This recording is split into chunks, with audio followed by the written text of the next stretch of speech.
pledge allegiance to the flag of the United States of America and to the republic for which it stands, one nation, under God, indivisible, with liberty and justice for all.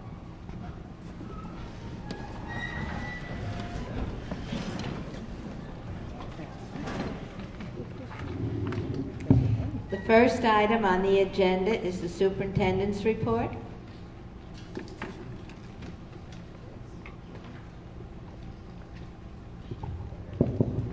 Yeah, we're doing things rather differently today, but good evening, everyone. Today we are celebrating many of our colleagues that are sitting over on the right-hand side of the auditorium. To our right, their 25 years of dedication and commitment to our district. So without any further ado, I'm going to hand it over to Dr. Bonk.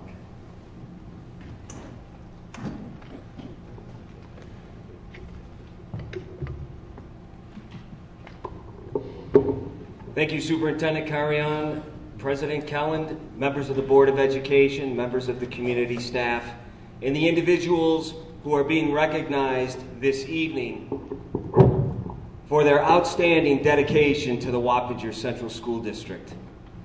The individuals recognized this evening have put in anywhere between 25 and 28 years of very, very hard effort to make the Wappinger Central School District the absolute best that it can be. Whether it's a bus driver who our students see first thing in the morning and who are the last people that they see during the school day when they leave for the day, whether it's a teacher who works with our students during the course of the day, whether it be a custodian who makes sure that our buildings are nice and pristine and great environments to learn,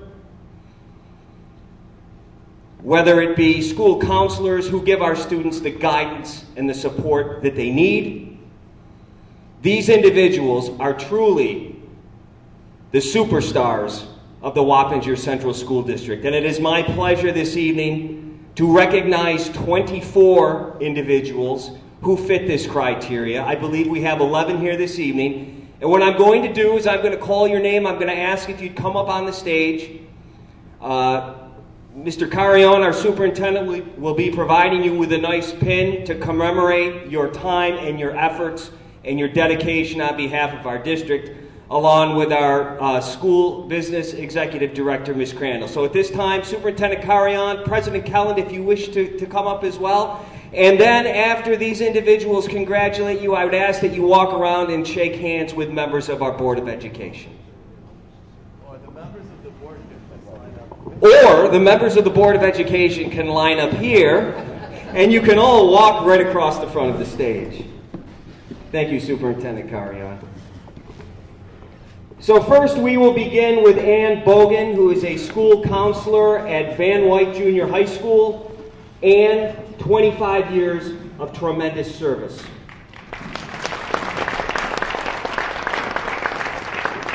Next we have Richard Bollinger, a maintenance mechanic, RCK Annex, making sure that our buses and all of our vehicles are in tip-top shape. Richard, thank you for 27 years of wonderful service to Wappinger. Elementary music teacher at Brinkerhoff, Robert Brainerd. Robert,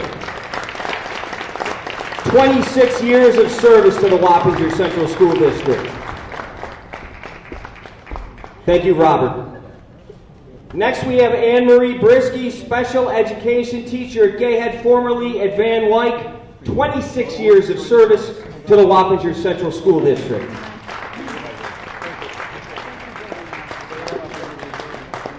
Susan DeGusto, bus driver, 12-month, 26 years of service to the Wappinger Central School District. And Susan, shall we ask how many miles that you've put on the vehicles? Well, my brand new one right now has, and I've had it for 3 years, has 50,000 miles. 50,000 in 3 years. Thank you very much, Susan. Barbara DeTrocchio, bus driver, 10 months, 26 years of service to the Wappinger Central School District. Jill Flanagan, elementary music teacher at Fishkill, 26 years of service to the Wappinger Central School District.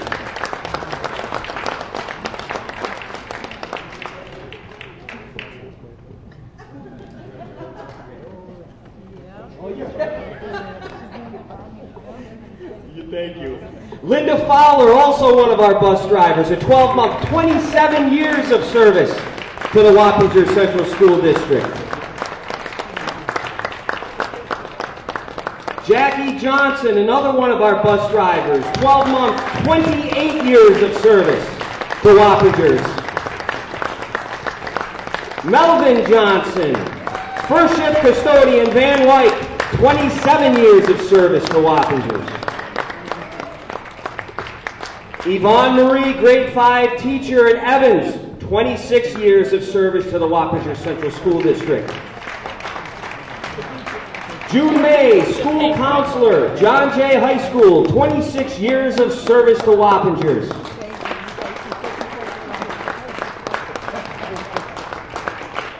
John Paracella, senior groundskeeper, RCK Annex, 27 years of service to the Wappinger Central School District.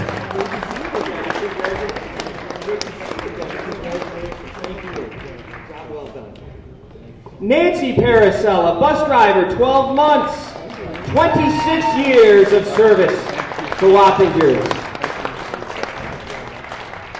Next, an individual who I used to see on a regular basis over at John Jay High School, Jeff Queensberry, bus driver, 12 months, 27 years of service to Wappingers. Daisy Reed, also a bus driver, 12 months, 27 years of service to Wappingers. We have another bus driver, Pamela Roger, 10 months, 26 years of service to Wappingers. Antoinette Sarna, school counselor, Royce E. Ketchum High School, 26 years of service. Lisa Salage, bus driver, 12 months, 26 years of service to Wappingers. Lori Slinsky, hourly bus driver, 27 years of service to Wappingers. Teresa Smith, hourly bus driver, 26 years of service to the Wappinger Central School District. William Seislow, head custodian, Royce E. Ketchum High School, 25 years of service to Wappingers. Lisa Taliber, special education teacher, Royce E. Ketchum High School, 25 years of service to Wappingers. And we conclude with Alana Thomas, bus driver, 12 months, 27 years of service to the Wappinger Central School District. On behalf of our district, we thank all of you for all of your accomplishments and all of your dedication to our students here in Wappinger. Thank you and congratulations again to all of our employees who are being recognized this evening. I would ask that you please rise and stand up and accept a round of congratulations from all of us. Thank you.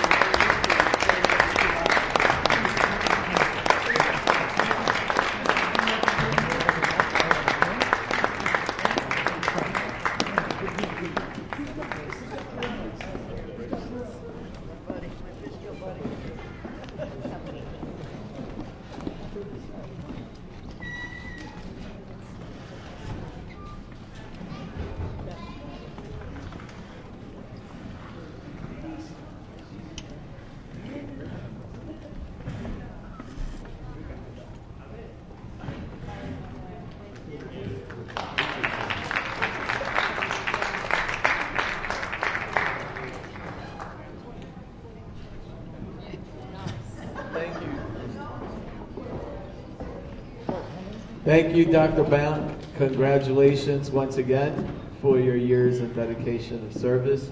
I was going to write Trustee Caratha notes so she can do for Superintendent, Board of Education members' reports, but I'll just say it quickly.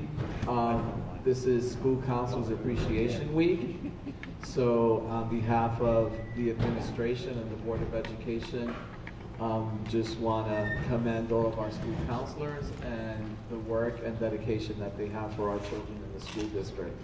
So I wanted to share that as well. And this is a heavy week with a lot of great things that happen in our schools in terms of recognizing so many different clubs and committees, but I'm scared I may miss one. So therefore, and I'm sure that there are a few members on the board that I won't take their thunder because they will be commending them as well. Thank you. All right. The next item on the agenda, 5.01, public comments on agenda items. The public comment period is a time slot set aside on the agenda for citizens to address the Board of Education. The Open Meetings Law does not require that citizens be allowed to participate and speak at Board of Education meetings other than public hearings. The law specifies that the public has a right to attend board meetings except for executive sessions. The procedure for public comment is outlined in Board Policy 1230, Citizen Participation. A total of 30 minutes is set aside for public comment at the beginning and end of the meeting. The maximum time allowed for any one speaker is 3 minutes. Public comments at the beginning of the meeting are limited to items on the agenda. Persons who wish to participate in the public comment portion of the meeting must state their name and the specific topic about which they wish to speak. As speakers must limit comments to issues appropriate for public discussion, compliments or complaints about student discipline, specific student issues, or personnel must not be addressed during public comment. Interruption of board discussion is not permitted. In the interest of civility and respect for different points of view, outbursts from the audience, applause, or other types of disturbances or disruptions are not permitted. Under no circumstances will booing be tolerated. The Board of Education recognizes its responsibility to hear and respond to public comment. As stated in Board Policy 1230, the Board is not able to answer questions at the meetings, but welcomes your statements. Any questions from the public should be submitted through the use of the public comment form, which may be obtained online or at the desk with the district clerk. Responses will be provided within 2 business days on the district's public comment responses page so that everyone may receive the information. At this time, does anyone wish to speak?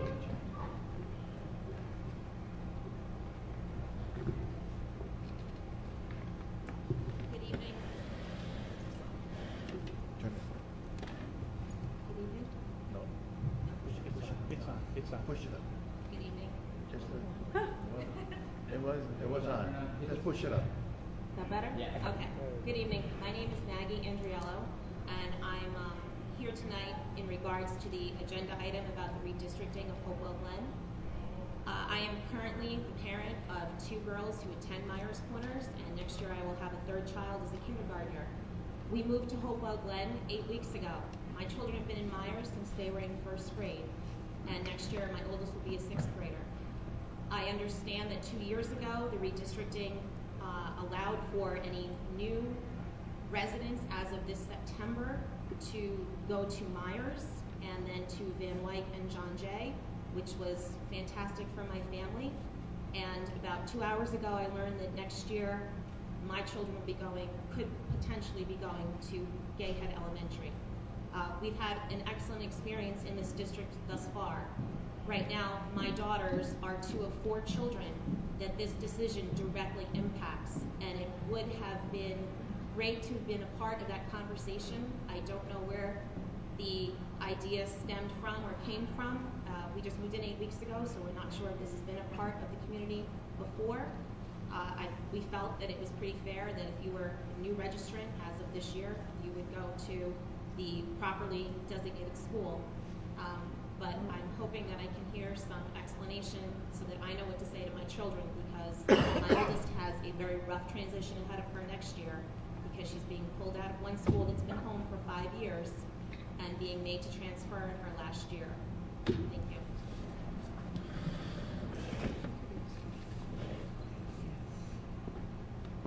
Okay.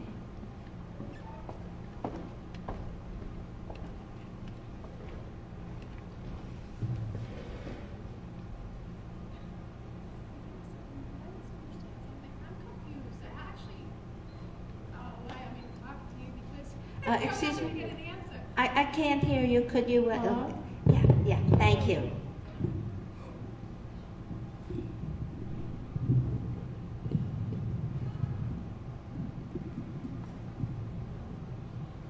Is that better?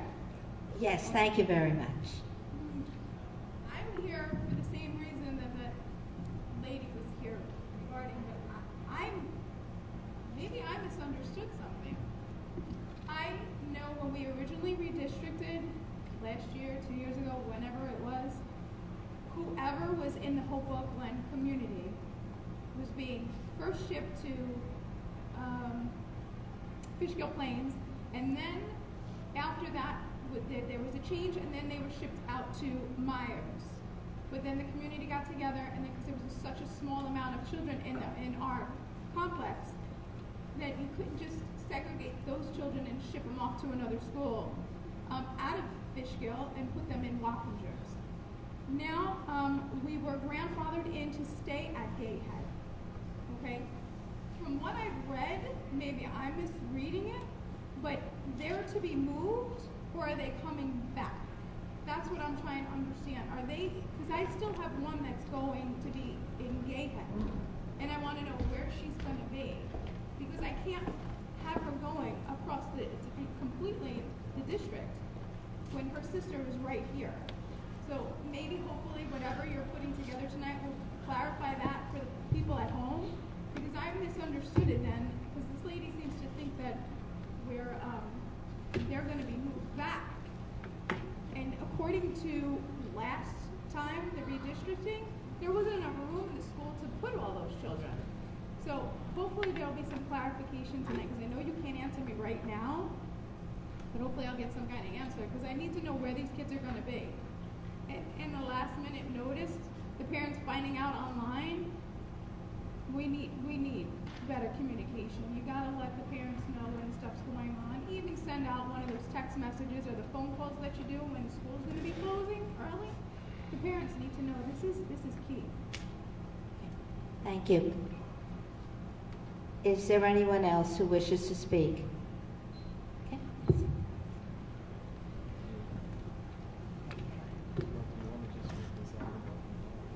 Get out of the way. Yeah, that's a good idea, so they can go. Hello? Yes. Daniel Fisher. I have two topics today. The first topic is to the board president. You stated that the personal issues cannot be addressed here. Yes. How can they be addressed, and where should they be addressed? They should be brought to Mr. Carrion or to excuse me? They can be brought to me, but after the meeting. After the meeting? Okay. Yes. Because the regional board specifically stated for me to come to this meeting tonight in order to address them to the board.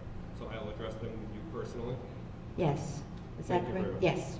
Okay. Okay. Thank you, Mr. Fisher. Okay. Let me make some motion so you can address it. Yes. Yes.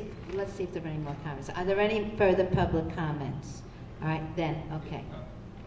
Wait a minute. Yes. Okay. So the third topic, I wanted to discuss quickly the superintendent forums that have been taking place. The one on standards and testing. Oh, excuse me. That's not on the agenda, so it has to be at the end of the meeting. Public comment time at the end of the meeting. Okay, thank you. All right? Okay. Mr. Lumia. May I make a motion? Thank you, Mr. Rubin. I can hear you. I'm old. I'd like to make a motion that the superintendent address the Hopewell Glen issue right now rather than people waiting. Second that. Okay. Mr. Lumia moved and Mr. Sloshower seconded to move up the agenda item on Hopewell Glen. That, I believe, is 10.01. Okay. All right. Any discussion? All those in favor? Unanimous. Okay. Mr. Carrion. Sure. Thank you for your input. The resolution reads that, well, first of all, when Hopewell Glen was originally intended to become part of the Myers Elementary School. And then towards the end of the District Advisory Facilities Committee grandfathered the students that were attending Gayhead Elementary School to stay at Gayhead Elementary School. And that will continue with their siblings and so on and so forth.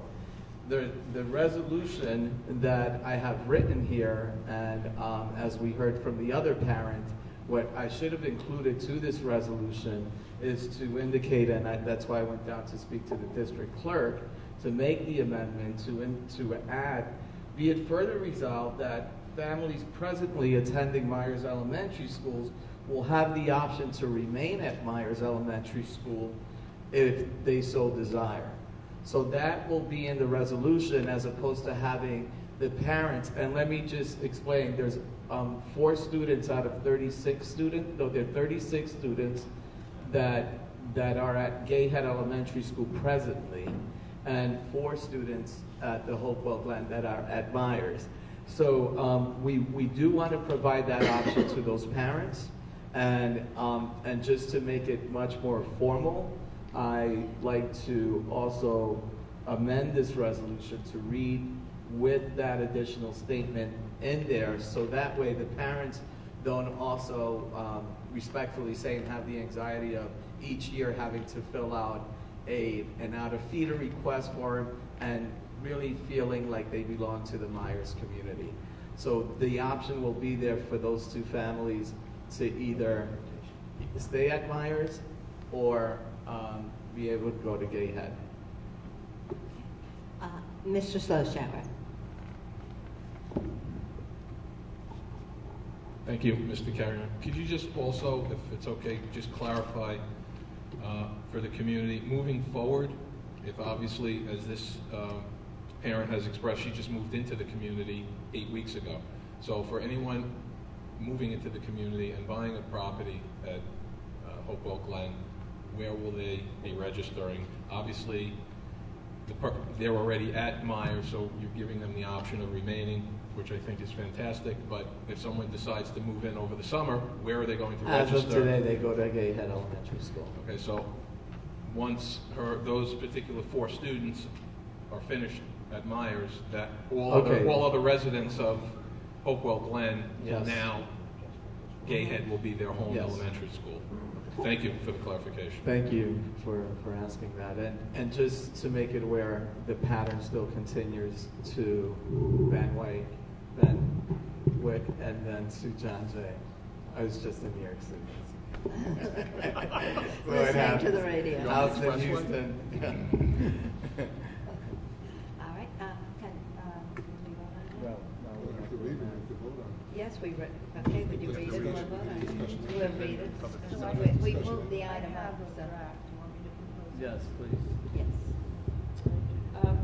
I'd like to make a motion that we amend the recommended action for section 10.01 to read.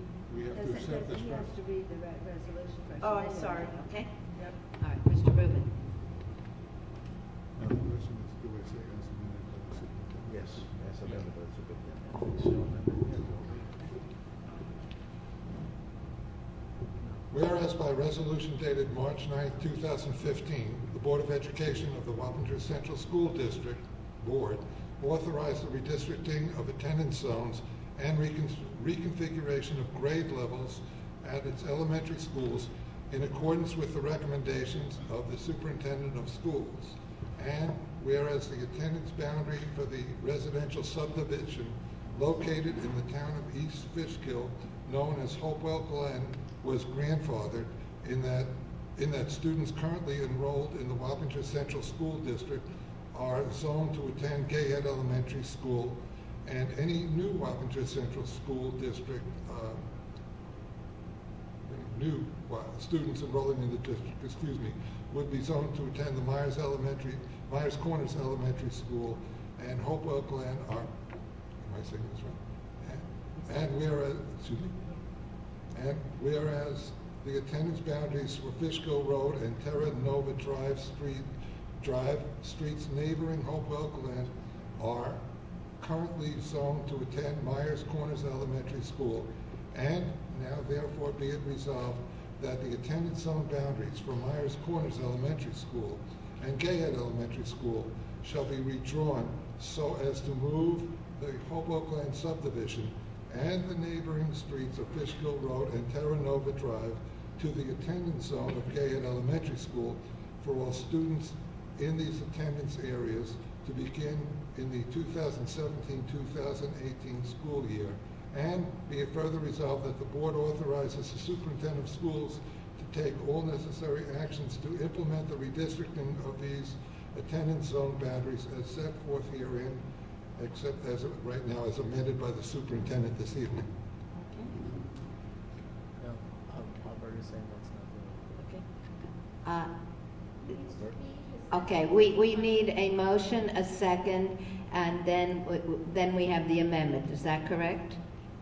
Yes. Okay, we need a motion. Mrs. Karat, second. Mr. Lumia, discussion. And now you can amend. You make a motion to amend. I'd like to make a motion to amend. I'll second. Mr. Rubin seconded. If it's acceptable to the board, we could, at the end of the now therefore be it resolved, to fast forward a little bit, and the neighboring streets of Fishkill Road and Terra Nova Drive to the attendance zone of Gayhead Elementary School for all students in these attendance areas to begin in 2017-2018 school year, and allow those families currently at Myers to remain if they so choose. Okay. Do we have a second? Be it further resolved. And Mr. Lumia seconded the amendment. All those in favor of the amendment? Unanimous? All right, discussion on the resolution as amended. All those in favor? Unanimous. Okay.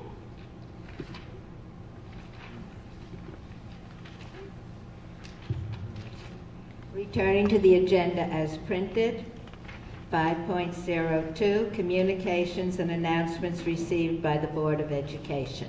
I think we started on this side last time, on this side this time. Mr. Munasami. Okay, Mrs. Pelton. Mr. Sloshower. Just briefly,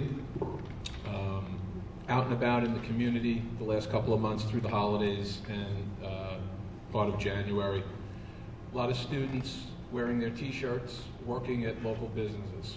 And it just kind of dawned on me while I was out and about that I would like to thank all of the local businesses in our community that give our students summer jobs, jobs after school. I think it's extremely important that small businesses and some of the larger big box businesses look to our students for part-time work. I think it's extremely important that that relationship continues. I don't want to mention these businesses by name because there are many of them.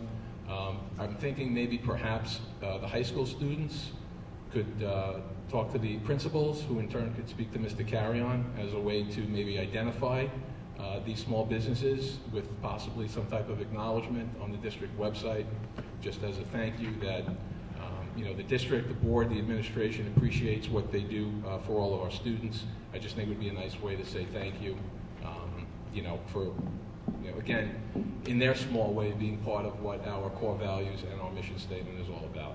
Thank you. Mrs. Karat. I just wanted to quickly commend the Wappinger Central School District art students. More than 150 of our art students from John Jay, Ketchum, and Van Wyck participated in the 2016-2017 Scholastic Art and Writing Awards, which were presented by the Alliance for Young Artists and Writers. 75 of those students have received awards. Some will go on to be judged nationally, and some were recognized regionally. I'm going to try to make it to see the work, which is going to be displayed in New Paltz, SUNY New Paltz, at the Fine Arts Rotunda on through the week of February 3rd through the 21st. So I'd like to congratulate them for wonderful participation, and also the art students that were selected for the mentor program at the Garrison Art Center. They will be offering their work for people to see and their projects on Saturday, March 4th from 3 to 5 at the Garrison Art Center down in Garrison Landing, Garrison, New York. So that's just wonderful, and to see so many get awards is really quite impressive. Thank you. Mr. Galetta. First of all, I want to say, Dr. Bonk, that was an outstanding job announcing and introducing and acknowledging the employees with 25 years of service. You got me psyched up. I was ready to run out of the tunnel. That was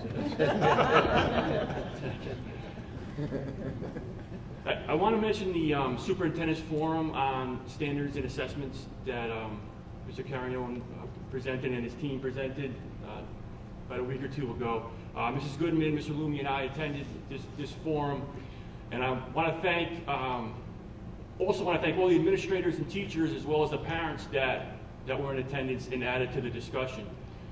I don't want to just bring up this forum just to talk about that particular night, but also to highlight the larger point about the efforts of our administration and our school district have made to continue to improve communication throughout the district. I know a couple parents brought up concerns with some communication on a particular issue earlier. Communication is one of those things that's not always perfect, and the district is continuing to try to improve and keep up with it. But luckily, we were able to resolve that issue relatively quickly tonight. We have our Community Communications Committee, our Director of Public Relations, which is one of the ideas that came out of our strategic planning process. We have our Superintendent and Budget Conversation Forums. We also have our Parent and Community Workshops, which I believe the Superintendent had mentioned coming up soon. They're going to be moving some of that focus to the local schools and giving the local schools the opportunity to present that information. So I think our administration and our schools deserve a lot of credit for the efforts they've made and continue to make to improve communications in our district. Another thing I want to bring up is the Tri-State Consortium. Mrs. Kellen, Mr. Lumia, and Ms. Pelton and I recently had the opportunity to meet with a team of educators from the Tri-State Consortium. This is an association of almost 50 school districts throughout New York, New Jersey, and Connecticut that provides support to member districts by providing assessments on their programs and help identify strengths and make improvements or recommendations for growth. We happen to be one of the only school districts, I think, in Dutchess County and in the region that belongs to this group. The team visited our schools for a few days and met with teachers, students, parents, administrators, and board members to take a focused look at our special education integrated co-teaching program. I point this out to emphasize the commitment our administration and school district continues to make to reevaluate and improve our programs on a regular basis. Not only through our own internal reviews of programs, but also voluntarily open our doors and actively seek out the expertise and critical eyes of other professional educators from outside our school district to give us feedback on what we're doing, with the goal of providing the best services we can. Thank you. Mr. Lumia. Mr. Galetta, thank you for that. Really, really informative, and I appreciate you putting the time and effort to educate all of us. I have a couple of announcements. The first one is a sad one. I think a moment for silence for two members who passed away, worked for the Wabash Central School District, Mary Morreale, a library clerk at Vassar, and Ruth Ann Wolf, a cook manager at Gag. I'd like to have a moment of silence for those two individuals.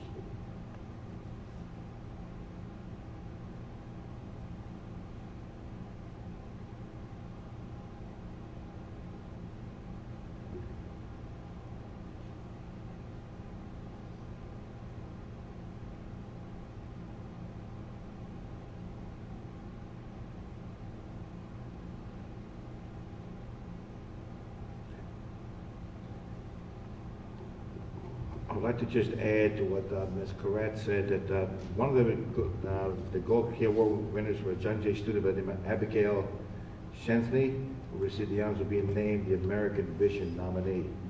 In addition, I'd like to congratulate Patrick Wu, a Wappinger Junior High, a Benway Junior High student, for submitting an essay to this year American History of Rotary Society.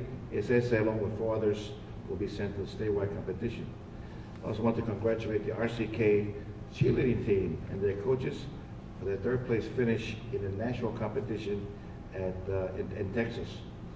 I also want to remind all the community, as well as all of us here on stage, that this coming Friday, the Italian Honor Society, RCK, will hold a Bon Appetit night. And of course, I'm always in favor of food. It costs $8, but it's really worth it. So in any event, this Friday between 6 and 8, please come to RCK and enjoy a Bon Appetit night. That's it for tonight. Mrs. Goodman. I just wanted to, I just wanted to commend the Wappingers Boy Scouts for winning the Poughkeepsie Journal Inclusive Award for their work in building a baseball diamond that could be used by kids with mobility issues. It was specially designed so that the bases were painted on rather than risen, and rather than having grass, it used a smooth plastic surface, so kids who were in walkers and wheelchairs could also swing a bat. And while I know that this is not necessarily a so-called school issue, I think that the district should be commended for the culture that creates kids who are so caring. Thank you. Mr. Rubin.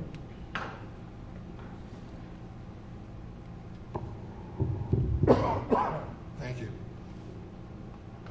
I'd like to commend this district for what I believe is really it's continued effort to what we used to call, when I went to school, a melting pot. I think today they call it multiculturalism. Over the past several weeks or so, a number of us came to RCK to help celebrate the Chinese New Year. A number of our students were there. Excuse me, and I thought that was just a wonderful. It's one example. Another example was one of our RCK students. I believe her name was Narayan Rice.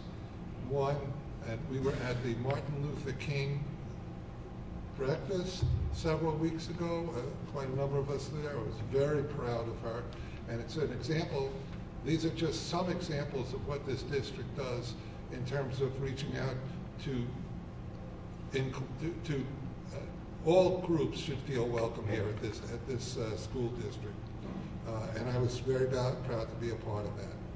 Additionally, some other not so bright things. I've been a representative at a number of BOCES meetings. I've attended a number of concerts over these past few months, weeks. The STEAM exhibition at Evans was just a wonderful thing to attend. I was there. Community Communications Committee we met, Capital Committee met, and recently tonight the Superintendent's Budget Forum. Thank you.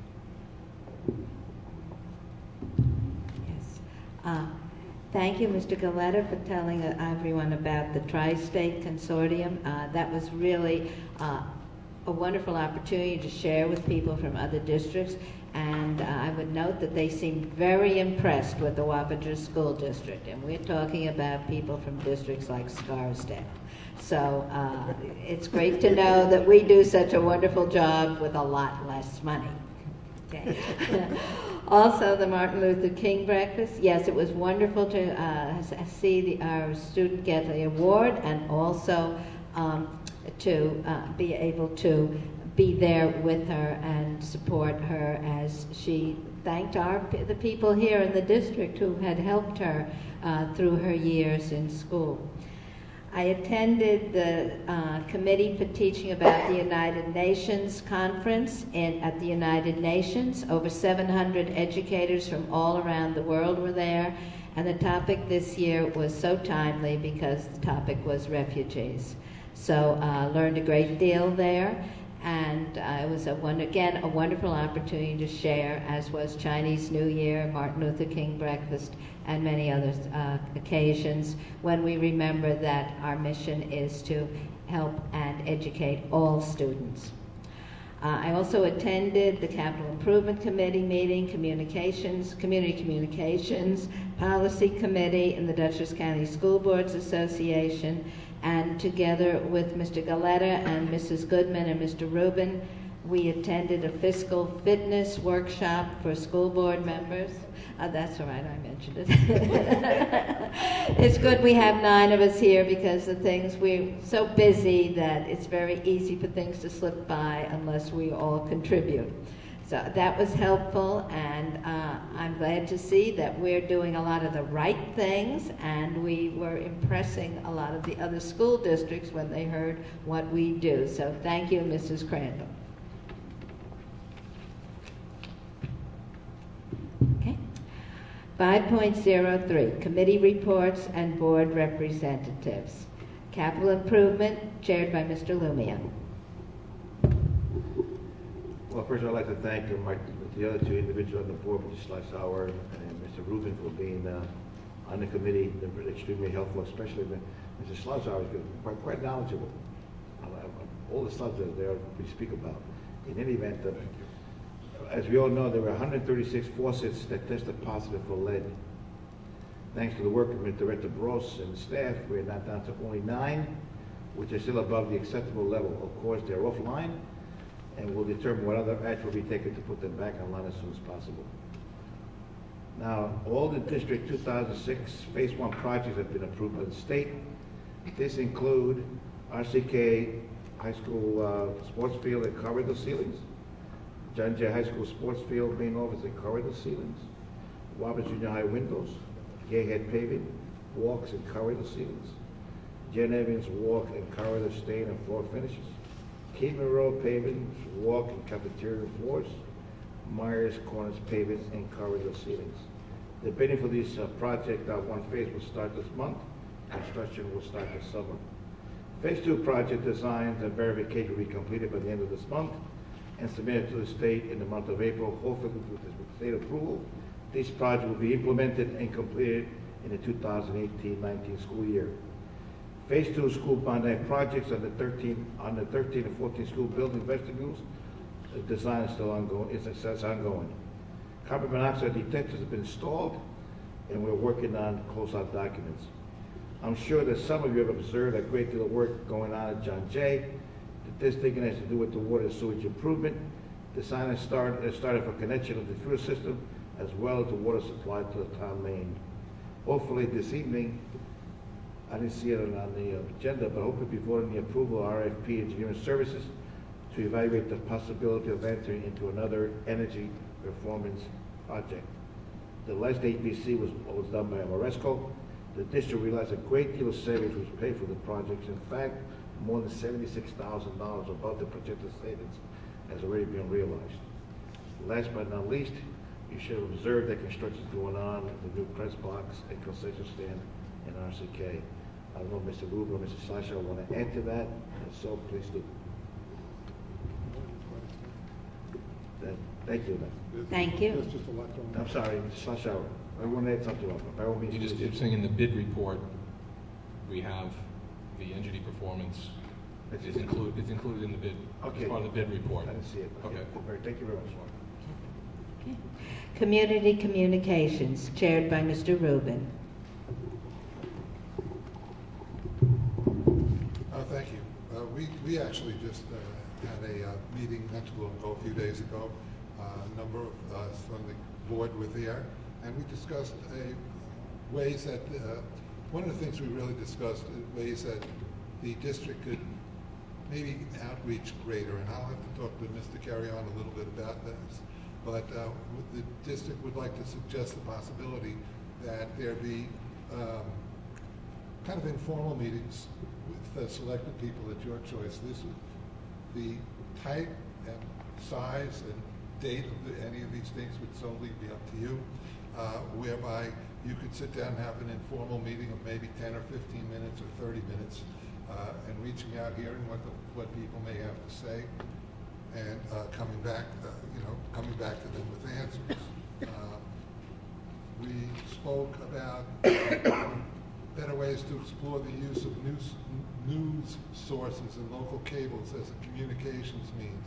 And to that effect, and I've just spoken with Mrs. Watkins, the Hudson Valley Patterns for Progress public relations person, who was a former editor of the Poughkeepsie Journal, Stu Shinsky, has volunteered to meet with us and talk with us and give us his ideas, thoughts, etc., free of charge, I might add, in terms of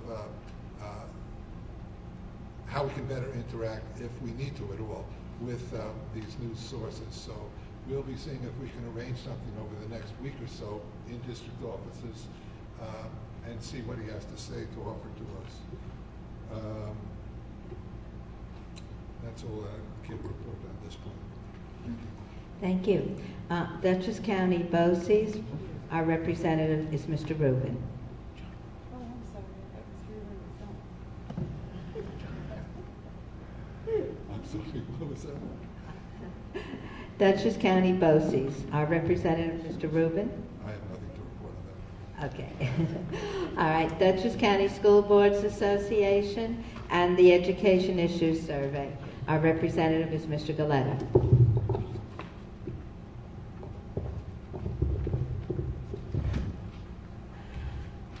So we had two Dutchess County School Board Association meetings since our last report here. January 5th, Mrs. Kellen and I attended the meeting where Attorney Mr. David Shaw presented information and the status on updates on local collective bargaining agreements. For a brief period of time at the end of that meeting, they talked about the upcoming legislative action committee process and sending out a survey to school districts to get their feedback on the Dutchess County legislative action platform that they're going to be bringing to Albany next week, actually. As you know, we kind of worked through that process. We were going to go through the email process and collect information to get that, but I felt it was better that we go through a more transparent way to do it. I didn't know exactly how to do it, but Mrs. Alberta Pedro helped us with that process, and I want to thank her for that very much. We got that taken care of. At the last meeting on February 2nd last week, we reviewed the input from the various school districts. 6 districts in the county provided input. It seemed to generally correspond with our feeling as a board that we presented, and next week we're going up to Albany to present that platform. Not every school district responded to that survey. That's correct, right. About 6. Maybe not even. Right. Just while I'm on, I'm sorry, the audit committee is meeting tomorrow night. We're going to be reviewing a draft report of our agreed upon procedures and our internal risk assessment. Thank you. Long-Term Development Committee, chaired by Mr. Lokima.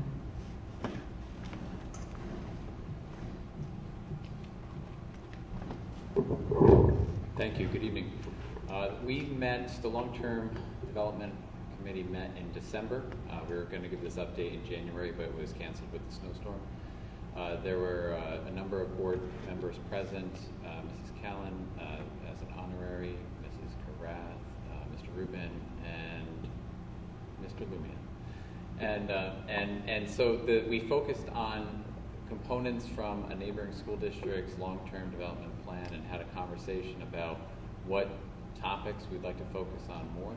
The committee came to a consensus that we would look at 2 in particular to further develop some ideas. The first one being an international baccalaureate program for our schools, for our high schools, as well as a long-term strategy for defining what library media centers should look like in our district K-12. Thank you. Thank you. The Policy Committee, chaired by Ms. Pelton. The Policy Committee is still awaiting the 6000 series from NYSBA. Our only outstanding policies that are still under discussion are Policy 4730, homework. I have to say I'm extremely appreciative of the amount of feedback that we have seen from building administrators, teachers, from the elementary, secondary level. These are policies that we needed to really involve all the stakeholders and have really tried to reach out and get a good understanding of what everybody's looking for, because it's clear that we want to see some change in the current homework policy. We're also discussing the PE credits for the students that are on athletic teams in the high school, and we're working towards solutions on how those credits could be dispersed and in aligning with how the season is referenced with the quarters or the semesters. And Ms. Cardwell has been fantastic in looking at how other districts are implementing this, and so we look forward to getting some resolution and hopefully getting that to a first read in the next 6 weeks, I would guess. And finally, the other ones that were outstanding, we had a notification, which should be up for the first read at our next meeting. The notification policy was updates that were approved by the attorney on drug and alcohol testing, on discrimination and equal opportunities, and we should be looking for a first read, as well as a report on the wellness committee or wellness policy. Thank you.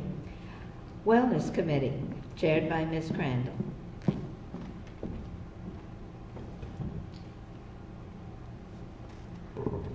Good evening. Just as an update, the Wellness Committee held their first meeting in December, and we did review the policy that is currently in place and compared it to the NYSBA policy.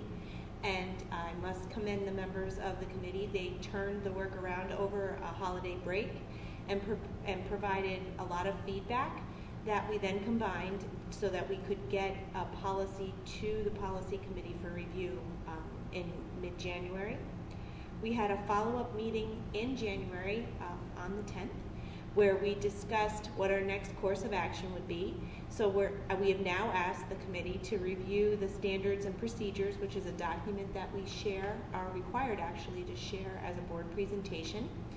So once the policy has moved forward through the committee, and we've provided any feedback or answered any questions with regard to the policy, we'll work to finalize the standards and then prepare a presentation to the Board of Education. We're hopeful for an April timeline for that to occur so we can be compliant with New York State. Thank you.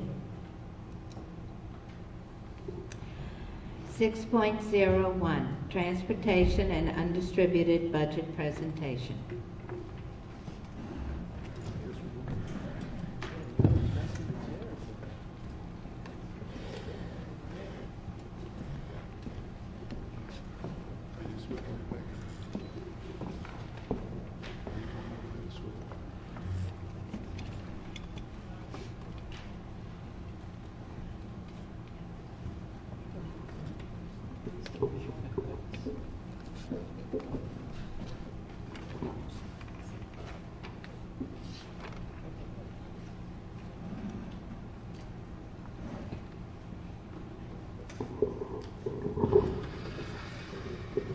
Just waiting for the screen to warm up before we have our presentation on the office and building requests for the transportation components and undistributed budgetary components.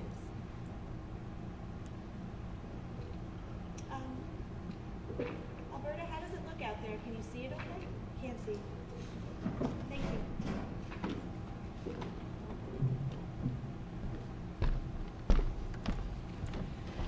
So this is the second half of the components for the initial budget requests from offices and buildings around the district. And the superintendent and I collected this data for review and conversation today. Again, these are wish lists and items that include many requests that we will continue to review as we move towards the superintendent's recommended budget in about a month from now.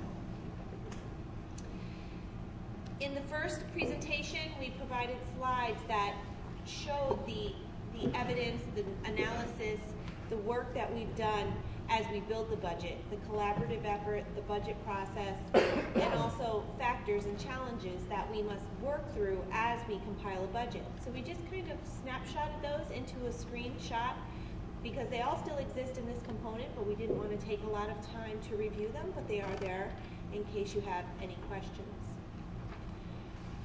We did present the general support and instruction portion of the budget on January 9th, 2017, and today, as we had indicated, we will be presenting transportation and undistributed. We're going to jump right into transportation. As you can see from this pie chart, the majority of the transportation budget is composed of salaries. We do have other expenses related to BOCES equipment, contractual, and supplies. The supply code line does include gasoline and diesel fuel. That's why that is as large of a number as it is, because that is considered, those two items are considered to be supplies. In this portion of the budget, we account for the costs associated with transporting students, the maintaining of our garage spaces, as well as transportation related to BOCES.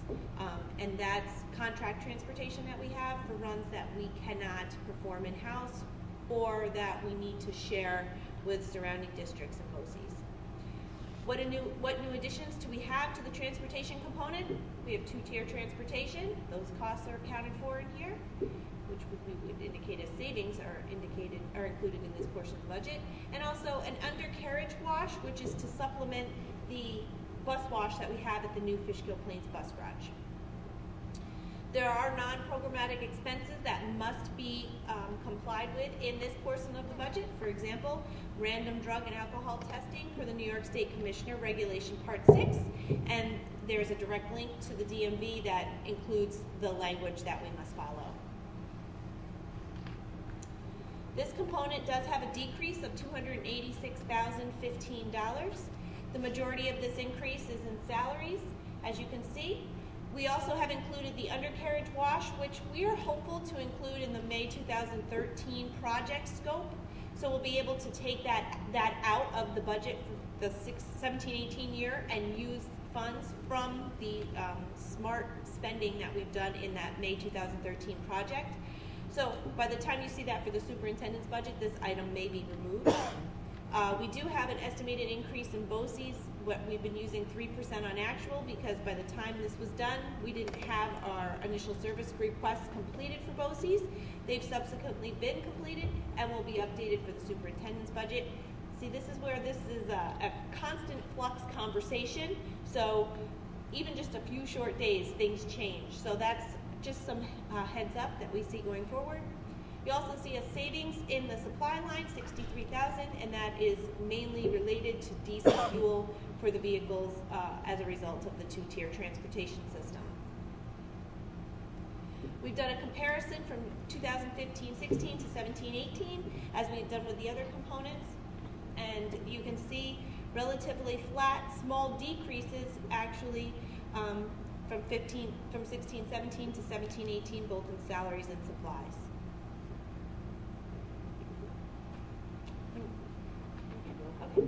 When you, multi-year analysis, you can see that our initial requests, first drafts, were right about in line with what our first draft was from last year.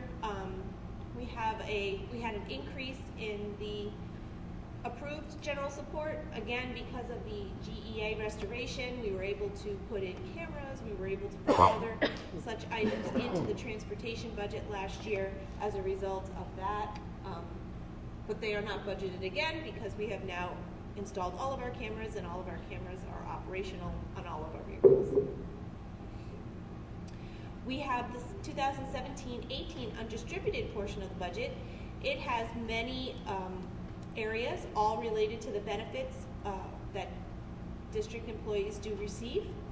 And although there's acronyms on the right-hand side at the bottom, it is spelled out. So in case you have any questions about what some of those acronyms are, they are included below. As you can see, health insurance is one of our largest expenses at 49.72% in this component. And a lot of these are driven by state requirements or by federal regulation or by contract. This budget component consists of, as we had indicated, the retirement systems, FICA, workers' compensation insurance, health insurance, welfare trust, transfer to other funds, debt service, where we pay for those bond anticipation notes, which are the short-term borrowings that we do, specifically related to the purchases of buses as well as capital projects, and other union benefits which are related to contractual agreements with unions. This increase right now is looking to be $214,997. We do have decreases in both the retirement systems due to decreases in rates. Again, as it's indicated here, this is a living document. The teacher's retirement system actually dropped their rate a little bit more, which we need to reflect in the superintendent's budget. Everything was kind of happening at once, so we couldn't really make that change. And we have a health insurance increase at 12%. We will be getting that finalized number in March. I'll just continue to keep saying that because until then we really don't know. That number may increase for the superintendent's recommended budget, which you will see prior to us actually receiving that rate, but I think we need to err on the side of conservatism. And we've seen a small decrease in our workers' compensation premium, which is attributable to the work done by both Director Broth and Director Catalano in both of those areas of transportation and facilities, and really helping to reduce the number of accidents and workers' compensation injuries. There's no real change, 15-16 to 16-17 to 17-18 with regard to the undistributed. Just pictorially shows you that we have not had any significant swings in any of these areas. The multi-year analysis again shows that we have a decrease in our initial requests for 16-17 to 17-18. That is mainly attributable to the retirement systems because we have declining rates in those areas as mandated by New York State. As we continue to move through the budget process, we continue to state that the budget email address is operational and we're ready to answer any questions, provide feedback on the website within 48 hours, and we're going to continue to refine estimates. We'll be polling the Board of Education at the February meeting with regard to budget priorities as we continue the conversation for the superintendent's recommended budget, which will be for discussion on March 13th. This evening we had the superintendent's forum, a budget conversation. That will be posted both as a video and the presentation tomorrow morning. We had the superintendent's recommended budget and the vehicle replacement plan in March, and the Board of Education budget hearing. This is the non-mandated hearing on March 27th, and we'll be looking to speak to the board about adopting a budget on April 18th. Thank you for your time.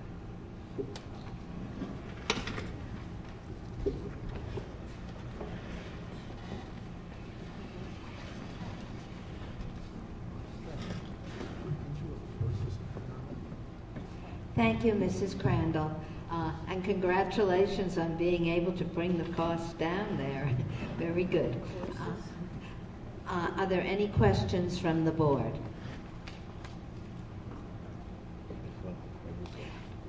Mr. Munasami.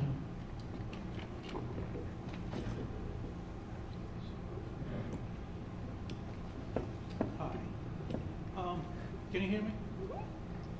I noticed that 12% increase in the health insurance. Does it change any coverage-wise? Is it going up or down?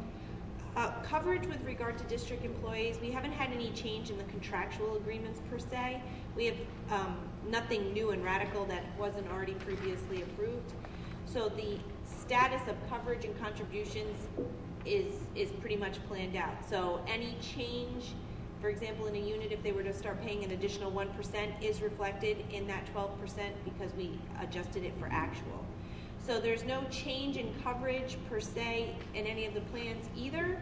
Those are all staying the same. So the district currently uses the Dutchess Educational Health Insurance Consortium, we call it DHIC for short, We have 2 Empire Blue Cross Blue Shield plans. They will continue.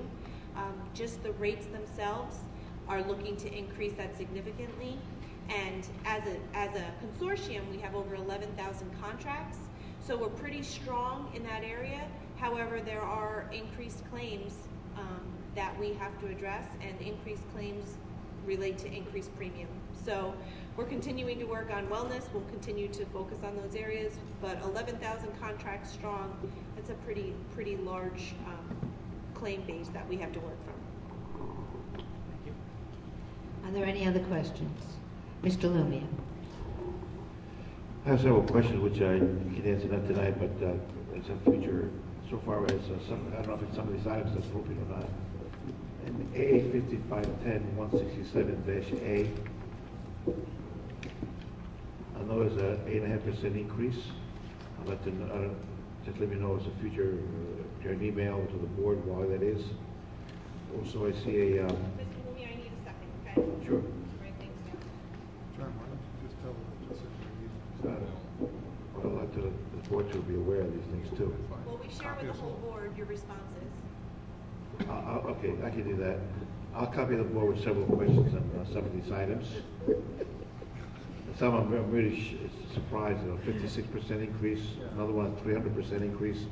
So I will send an email to the board as to some of the specific items, and I'm sure there will be very good answers. Thank you. Mr. Slowshower. I won't be repetitive, so John, you can email that, because I had that same concern. Just real quick, a couple other things on transportation. Overtime. We had budgeted for 16-17, 30,000. Our expenditures are a lot more, and we're only budgeting 50,000 for 17-18. Did something happen where our projected expenditures for 16-17 on overtime are 102,000? You're looking at overtime for clerical and head bus drivers, I believe. So, yes, again, overtime is standard par for the course. We did hire a new 10-month employee this year for head bus driver position to help with the 19A. So we anticipate that those expenditures will be decreasing, but we do not see them being as low as $30,000. So that's a continued area that we've been watching. But our head bus drivers work overtime pretty much every day. Okay, same thing with salary monitor and substitute. We seem Monitors to have that same. monitors and substitutes. It's all related to the number of needs for students. So those numbers are going to fluctuate based on service that's needed for the particular student. Okay. Yeah, so that area is very difficult. Plus, we're having trouble finding monitors. I got it. Okay. That's simple enough. Thank you. Thank you. Mrs. Carrath. Ms. Crandall, can you just be more specific about the component decrease? Sure. And as it relates to the salary that you realized decreases in salaries? Sure. So as we moved through the conversations on a two-tier transportation plan, we had included conversation about a savings that could be witnessed as a result of instituting that plan. We did realize those savings based on the runs as they have been drafted and miles that we anticipate to be driven. So this savings is directly attributable to the two-tier transportation system that the board approved in November of 2016. We also, I just would like to say one more time that we have the draft routes available on the website for 17-18. We've instituted an email address specifically for those routes, and if there's any questions, it's available on the Wappingers transportation website. We've been answering questions. It has slowed down significantly, but we still are checking it every day to make sure that we're answering any questions from the community. And I want to commend the community because the conversations have been even-toned. Nobody has been incredibly upset. They're willing to hear what our conversations are. Our April 1st deadline for daycares and auto-feeders still exists. We feel that we've provided enough time for families by having this information available by the end of January to April 1st to be able to procure a daycare, find a daycare if they needed to change up their situation. So we're really glad and hopeful about that. Mr. Rubin. not a question, but I'd like to just say that this is a large, detailed, complex document. It's a working document. It's a work in progress. And overall, I would just have to say that Mr. Carrion, Mrs. Crandall, everybody else who was involved in working with this document shows that there was a lot of effort and a lot of thought put into there. And I'd like to thank you for what's gone on so far. Yes, it's a team effort from everybody on senior staff, as well as every member of the buildings and offices that provided us this information so that we could move forward and answered any questions we had as we moved through. Are there any other questions from the board?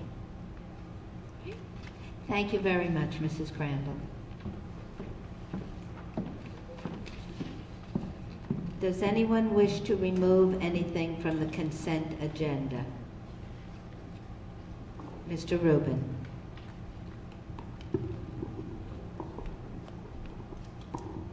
Thank you. I would ask to remove only line item 13 of 7.03. Everything else stays. 7.03, line item 13 only.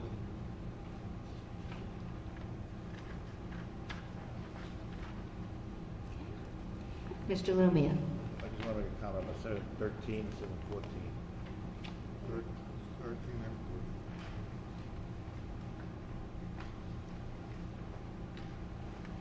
Anything else? So we're removing those, is what you're saying? Yeah. All right.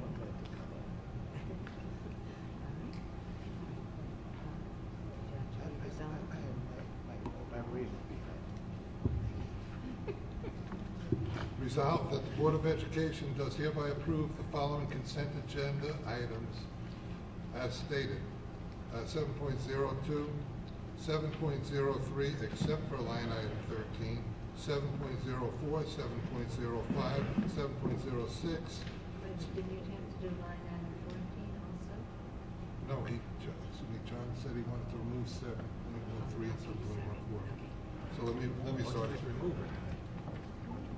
Let me start again. Resolved that the Board of Education does hereby approve the following consent agenda items as stated. 7.02, 7.03, line item 13 on 7.03 only. 7.04, 7.05, 7.06, 7.07, 7.08, 7.09, 7.10, 7.11, and 7.12.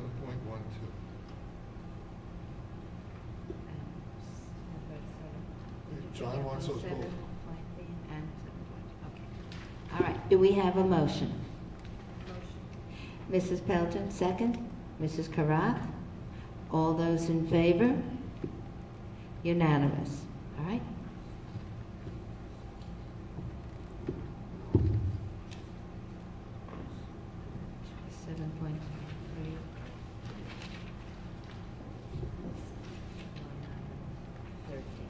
Line item 13. Yes. Okay. And Mrs. Pedro, do I have to read the resolution because it's only line item 13 that I'm talking about on 7.03? Okay. So, excuse me? You don't. It's done. Okay. So we just have to vote on 13. All right. Do we have a motion? Okay, Mrs. Karath, second. Mr. Lumia, discussion. Mr. Rubin. Oh, you. 13. The discussion is on 13. Okay. I Just just say want to hear just a that comment. you need to recuse Line item yourself. 13. Just say that you recuse yourself. I'm going to abstain. Okay. All righty. Okay. All those in favor? Opposed? Abstention? Okay. Thank you. For the information of the public, sometimes board members need to abstain because they're recusing themselves from something that involves a family member or a business concern. Just so you understand that it's nothing strange, right? Thank you. Okay. No, he's very honest. That's what he is. 7.13. 7.13. Resolved that the Board of Education does hereby accept the following donations as stated. Okay, do we have a motion? Mr. Lumia, second. Mr. Galetta, discussion. Mr. Lumia. Too often we do not acknowledge some of the donations that the community does. And some of these donations are very significant. So I'd like to thank every person who, every particular society that donated money to the district for whatever reason. So that's the only comment I'd like to make. I don't want to read all of them because it's just too many. A lot of them. Some of them, $4,700. That's, to me, is a very significant donation. So all small as well as large donations that help. So thank you to all those people and all those organizations. Thank you. All right, all those in favor? Unanimous? 7.14. Motion. Motion, Mr. Lumia, second. Mr. Sloshower. Resolved that the Board of Education does hereby accept the BOCES Arts and Education Program donations as stated. Okay, motion. Mrs. Pelton, second. Mr. Lumia, discussion. Once again, I'd like to thank Wildlife and Portable Earth for donating $1,250, as well as BOCES in the art education from Fishkill Elementary, the first one from Cahill Elementary, so it's $4,100. So again, I'd like to thank both schools for their donation.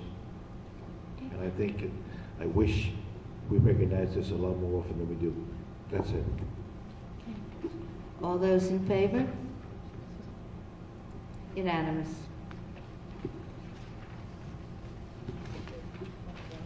Excuse me, I did forget Fishkill Elementary, so I'd like to... And Fishkill Elementary. Thank you, Mr. Lumia. Okay. All right. 8.01, approval to revise the board meeting calendar. Whereas there is a Board of Education special meeting scheduled on Wednesday, May 17, 2017 for the sole purpose of declaring the vote results, and a regular meeting scheduled on Monday, May 22nd, 2017. And whereas designated board members and administration are scheduled to attend the annual valedictorian salutatory and recognition ceremony in Tarrytown on May 17, 2017. And now, therefore, be it resolved that the Board of Education does hereby change the special meeting of Wednesday, May 17, 2017, and the regular meeting on Monday, May 22nd, 2017, to Thursday, May 18, 2017, for the regular items as business, as well as declare the vote results. Motion. Mrs. Pelton, second. Mr. Sloshower, discussion. Okay. All those in favor? Unanimous.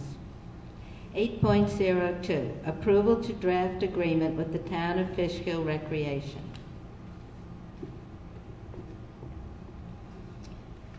Whereas the district and the town of East Fishkill entered into an agreement for the use of Fishkill Elementary School for the Town of Fishkill Recreation Summer Camp Program in exchange for the district's use of the town gym for district teams.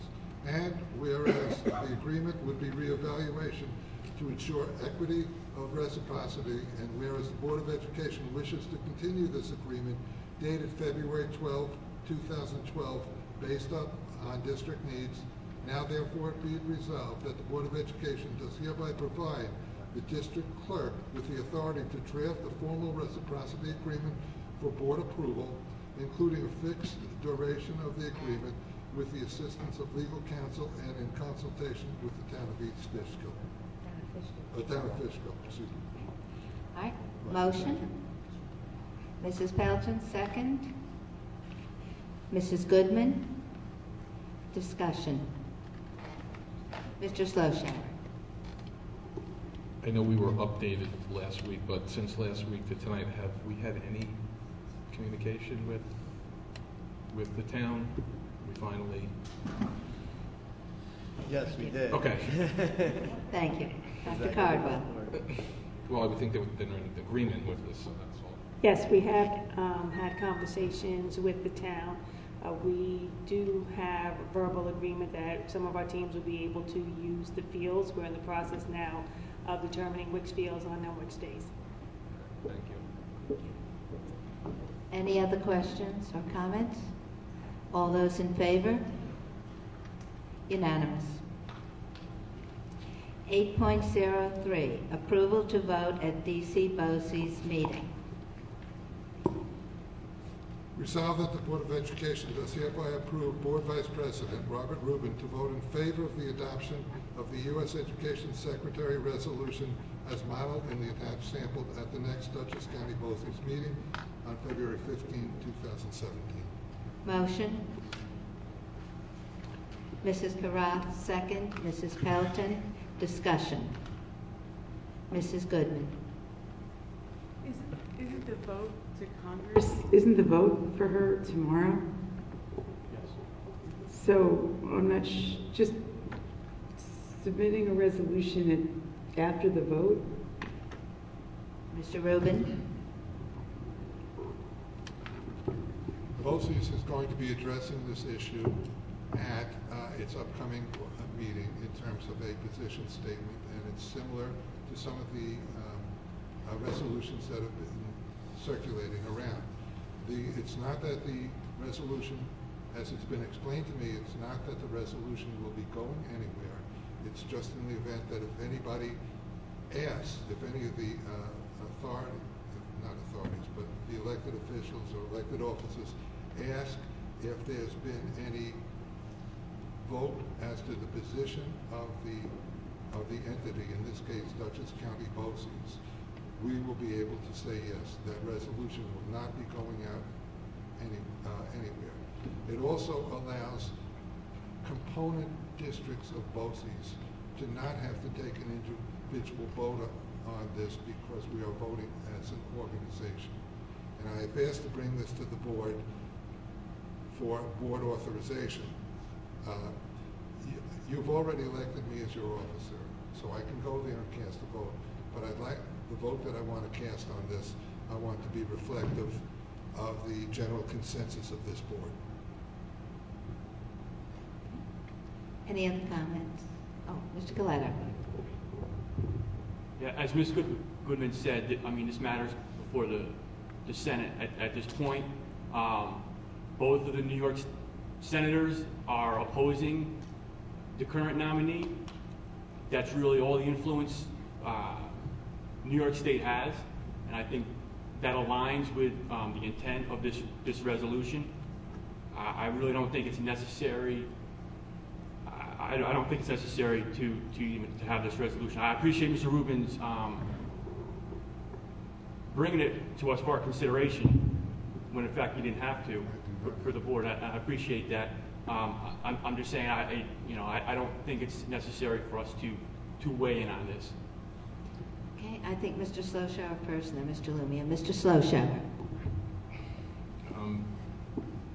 I am in agreement with Mr. Coletta on this particular item. Also, I have concerns about giving authority, from that standpoint, at the meeting, because I understand you want to make sure the consensus of the board. But this isn't even an actual document. To have you vote on something that's a model or a draft of something, looking for information, I'm totally not comfortable. Just from my personal opinion. Let me just correct you that this will be reflective of saying BOCES rather than say Peak School or anything else. That's understandable, but it's written as a model and attached samples, and I read the samples, and don't get me wrong, I got my serious reservations about the nominee as well, but I didn't see BOCES doing this, John King or Arnie Duncan. So I'm not sure what the real reason is behind this, and I'm not trying to get political here, but I really don't see a reason to move forward with this because, and again, members of the board years ago really weren't taking a stand in their opinions against John King or against Arnie Duncan. And whether you liked them or didn't like them, that's everybody's opinion, and that's okay. But I don't see the point of doing this. and I don't think it's necessary. They're trying to make a position, and they're asking for the districts to support something. I'm in agreement. I don't see the point of doing this. Mr. Lumia. I think the intent was to be done before 2 weeks ago, but unfortunately we did not have a meeting at that time, so that's the reason why it's brought up to the evening. I'd like to go on record that supports this particular resolution. Regardless of whether it's going to be affecting the event tomorrow or the vote tomorrow, which unfortunately will occur. But in any event, I'd like to go on record to say that I'd like to be part of OC's to make a statement. Mrs. Pelton.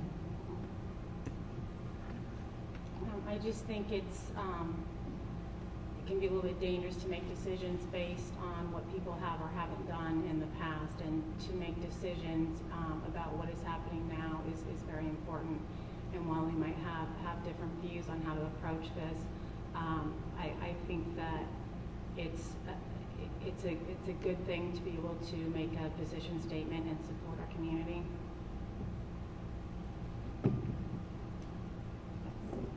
Any other comments or questions? Okay, No, I said 1 minute, so we want to go. So we're done. Mrs. Goodman. I just want to make sure that we're all very clear that this is a non-partisan issue, that the objection to the current nominee is across the party lines, and it deals with her lack of qualifications and knowledge about public schools. Okay, our time is up, but if anyone wants to make a quick comment before we vote, I just wanted to say that personally, I did not support Arnie Duncan or John King, nor do I support Betsy DeVos. If I were in the U.S. Senate, I would not have voted for any of them. However, I think and I agree with Mr. Galletta that this is moot.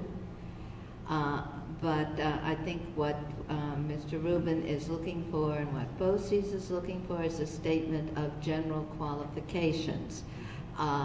And having listened to the hearing, the Senate committee hearing, it did not seem as though Mrs. DeVos has any experience with either education or in managing a large organization, and seemed quite unfamiliar with the whole issues. And it seems as though our federal government could do a better job in finding someone.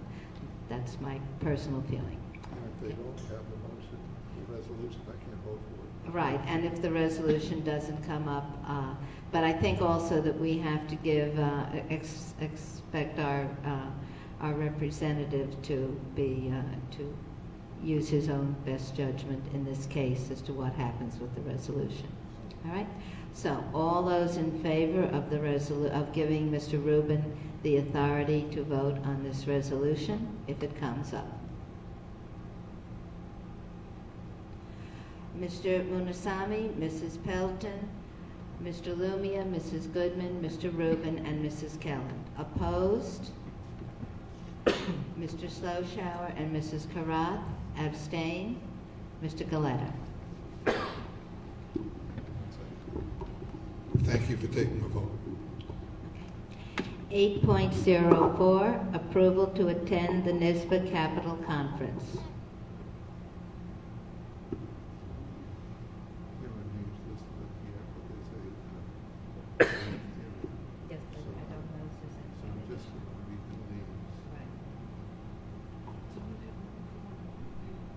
Well, that'll be part of the discussion. That could be an Resolved that the Board of Education authorize the district clerk to make reservations for board members Becky Kellen, Robert Rubin, and Paul Galletta to attend the New York State School Board's NISBA Capital Conference on February 12-13 in Albany, New York. Okay. Do we have a motion? Mrs. Pelton, second. Mr. Lumia. Discussion.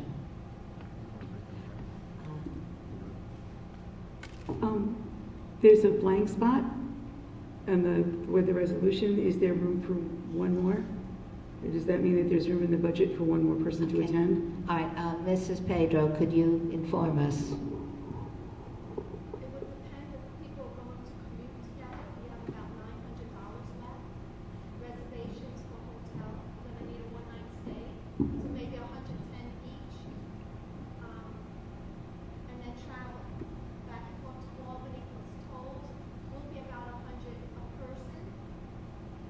Okay. Is it cheaper if we room with someone, Barbara?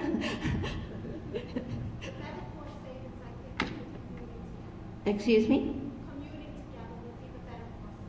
Okay, they don't. It isn't a saving if you have two in a room. So. What? Yeah. Yeah, we can share a room. Mr. Rubin and Mr. Galetta, are you? I would want my own room. I would want to go there. It's too tall. Work it out. I get my own room. I'll pay for my own room. That's not a problem. No, I have no problem. I'll pay for my own room.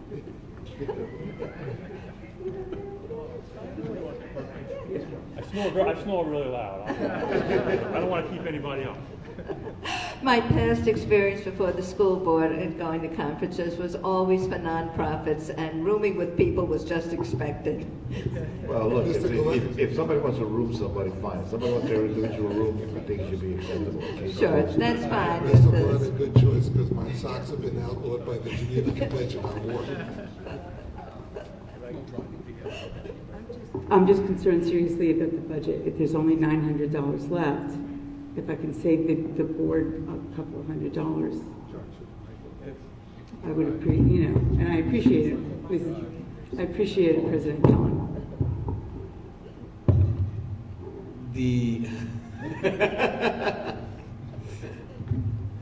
That won't happen with the administration, so don't worry. You're not sure. Always setting a precedent. Okay. John, don't you have a pop-up camper? Yeah, we'll give a pop-up Well, camper. you heard from Ms. Pedro how we can save a few dollars. I don't think it hurts to insert your name, because the worst thing that can happen is that you don't go, but we'll get back to you with an email tomorrow. Okay. Thank you. All right, and then we need an amendment to add Mrs. Goodman's name. Do we have a motion, or Mr. Lumia? I'll make a motion, we add an amendment Okay. to the resolution. All right, well, do we have a second? Mrs. Karath, all those in favor of the amendment? Yes, that was unanimous. All those in favor of the resolution as amended? Unanimous. 9.01, approval of Wings of Freedom student contest. Ms. Pedro, I'm looking to have this tabled for our next meeting. Would it be appropriate to read the resolution and then table it, or just make a motion to table? I'd like to make a motion to table that. I will say that I've been active in looking at this. That I've contacted several places to see if they'd be willing to make donations to support the paying for the students on this. I don't think it'd be appropriate at this point to mention whom I've been in contact with, but I will say that at least some of them seem receptive, very receptive at this point. So I'd like to ask for until our next meeting. Okay, do we have a second?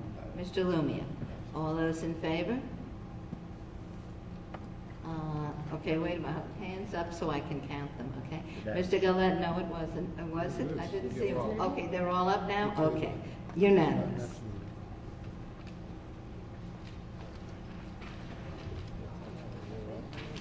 We did 10.02, new course approvals, math and science for the 2017-2018 school year.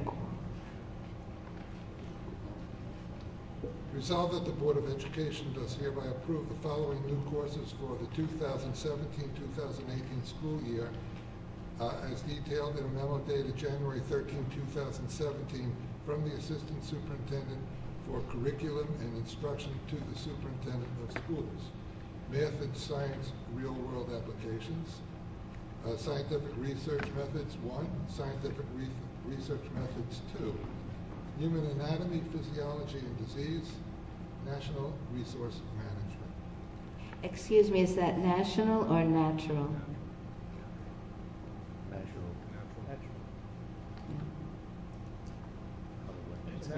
It's natural, so please correct that on your agendas. Thank you. Natural Resource Management. Yes, thank you. All right, do we have a motion?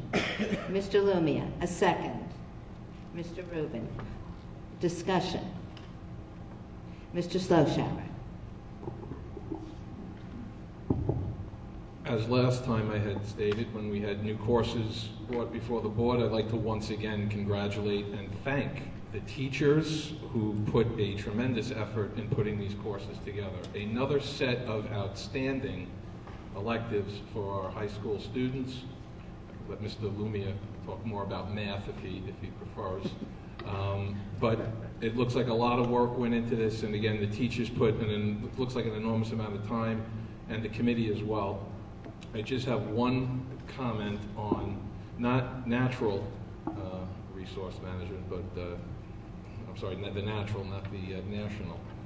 The topic, once again, and not trying to get political with climate change, is obviously tremendous debate on both sides. I just want to make sure. Hello?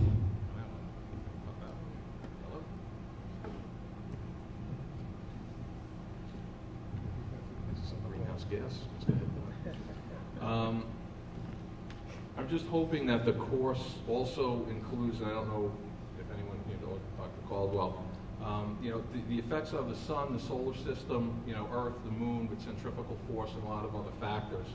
I guess causes of climate change would be included, but it's not really kind of specifically included as topics of discussion. I'm just going to take it under the fact that it would be part of the discussion, because there is a lot of information out there as part of the causes for this, and I do think that the students, in order to determine, the pros and cons, do you actually believe in climate change or you don't, that they have all the information and that they can, debate it and really research and look up the facts and, come to their own conclusions. I don't want courses, and I'm not saying anyone here intentionally is doing anything, but there's always somebody trying to, present a narrative and just one point of view. I don't anticipate that with this particular course, but just in reading some of the information in here, it didn't just seem to me that we were going to, part of the other reasons why we have climate change are included in the discussion. I just hope that it will be, and the students get as much information about this as possible. Thank you. Yes, you are correct. The course is designed to increase student participation and to really have them express ideas. So the research that is conducted by the students will be on both sides of an argument, and it will not just be teacher-directed lessons, but more inquiry-based from the student's perspective and research that they've conducted. And I do apologize for the typo. It is written correctly in the attachments that you received. Great, and if by chance there is an extra seat in that classroom, I will ask the superintendent for permission to sit in on that. Thank you. You can go to the national resources. Which position are you going to take, Mr. Schlosshauer, on climate change?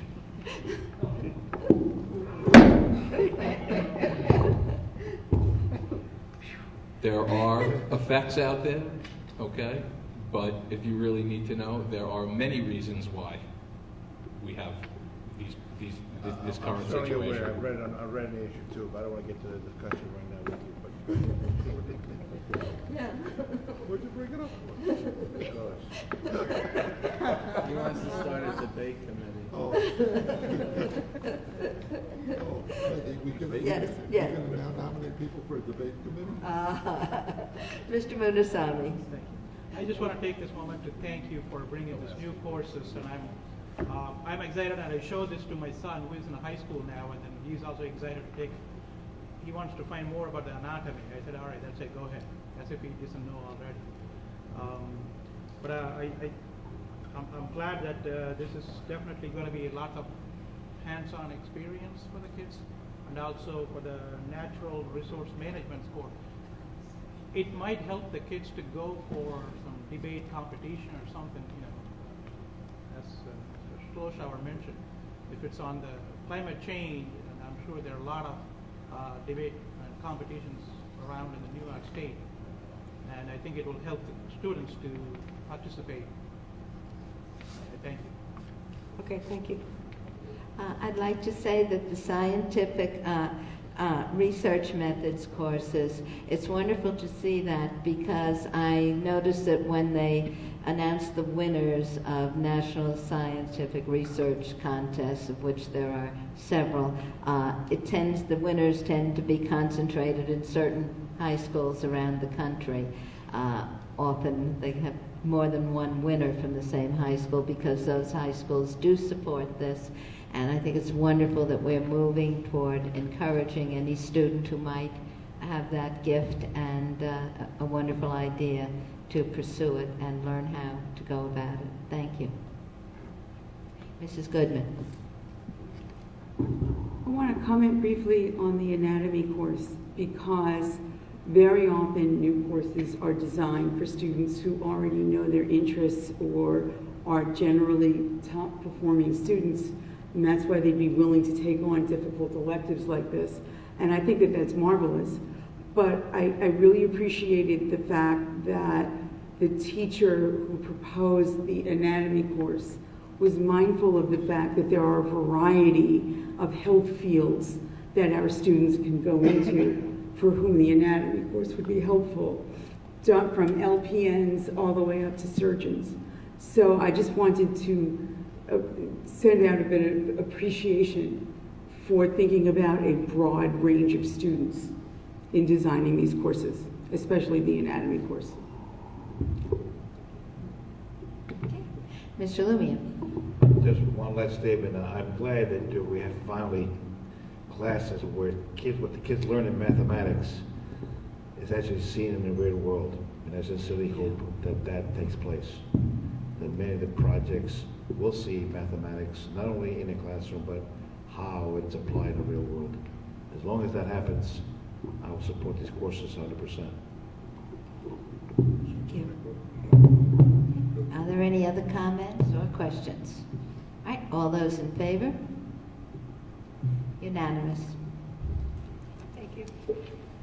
10.03, second reading and adoption of policies. Resolved that the Board of Education of the Wappinger Central School District hereby approves the second reading of and adopts the following board policies based upon the first reading by the board and the recommendation of the policy committee as stated.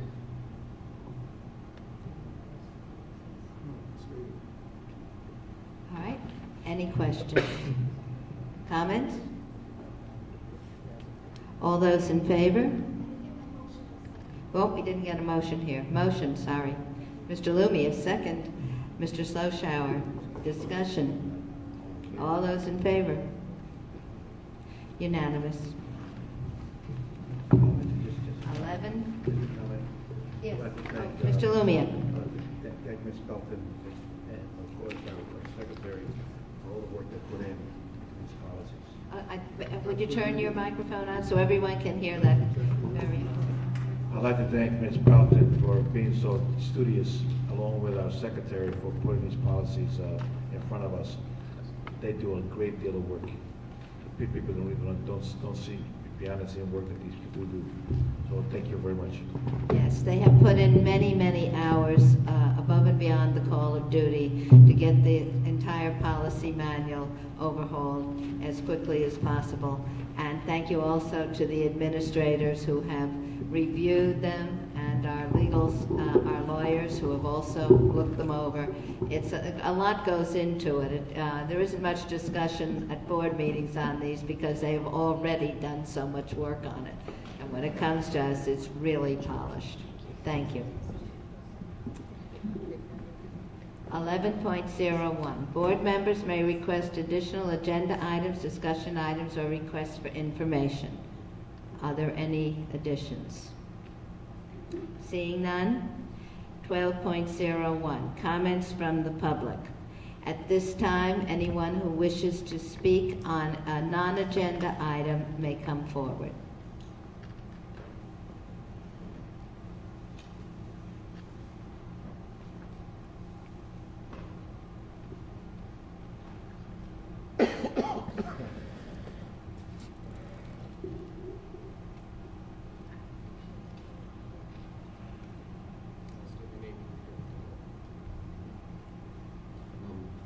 David Fisher again. I wanted to comment on the superintendent forums. There was two held. One was held in January on the standards and testing. I was actually dismayed that there was only about 5 parents at that meeting.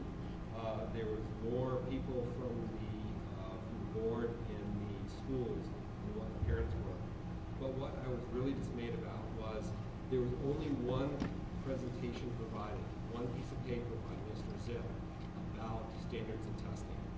Everybody else that sat there from the administration never provided any information except a speech. They stood up and they provided a soapbox speech saying how good their work was, but they never provided anything to the parents. Excuse me. That's not allowed to make evaluative comments about personnel or students. So, if you would rephrase it, please, and speak a little louder. Yeah. So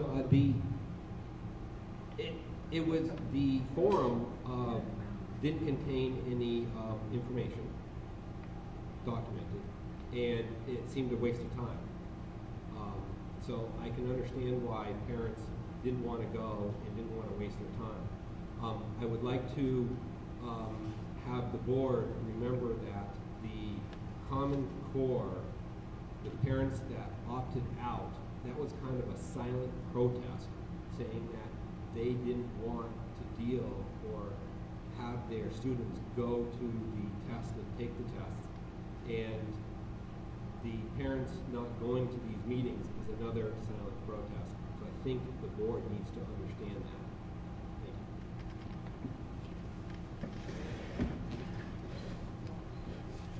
Is there anyone else who wishes to make a comment? And could we have a motion to adjourn? Mrs. Pelton, second. Mrs. Goodman, all those in favor? Unanimous.